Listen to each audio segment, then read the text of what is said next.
Bonjour à toi, le soleil se lève.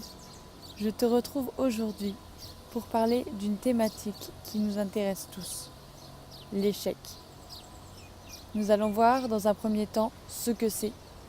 Ensuite, nous ferons des exercices pour voir si nous pouvons les transformer.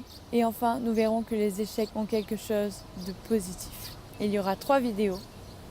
Alors pour ceux qui me demandent pourquoi j'ai toujours un écouteur ici, ce n'est pas parce que j'écoute la musique ou que j'écoute mon texte. C'est simplement parce qu'il y a un micro et c'est mieux quand je suis, par exemple, comme ici, au bord de la mer et qu'il y a du trafic derrière, tout ça, tout ça. Voilà. Donc, qu'est-ce qu'un échec ?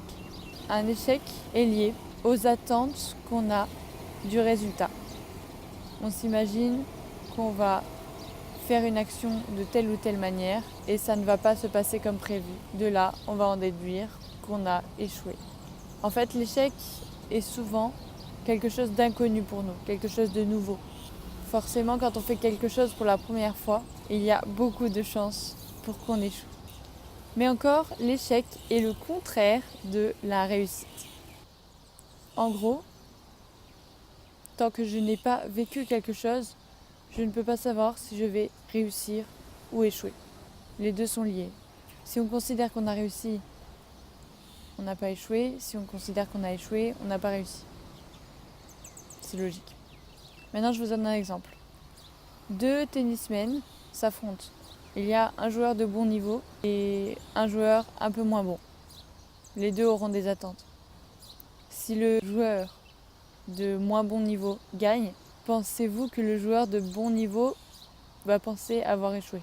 Et inversement, si le joueur de bon niveau gagne, pensez-vous que le joueur de moins bon niveau se dira avoir échoué ? On ne peut pas trop savoir. Chacun voit la réalité de sa manière et se fait son propre avis selon ce qu'il a vécu. Pour conclure par rapport à cette idée d'échec, la manière dont on observe la réalité n'est pas la réalité. Donc si on considère avoir échoué, ça ne tient qu'à nous. Tout est une question de perception. La carte n'est pas le territoire. La carte n'est pas le territoire. Eh bien ça en tête. Pour la prochaine vidéo, l'exercice va être de te demander dans toutes les situations d'échec pourquoi tu considères la situation comme un échec. Pourquoi, pour toi, c'est un échec. Pourquoi tu as échoué. Quelles sont les raisons ? Si la thématique te plaît, n'hésite pas à mettre un like. Si le paysage te plaît aussi, n'hésite pas à t'abonner parce que tu en verras d'autres. Et on se retrouve très vite pour l'exercice que je vais faire avec vous. Bye!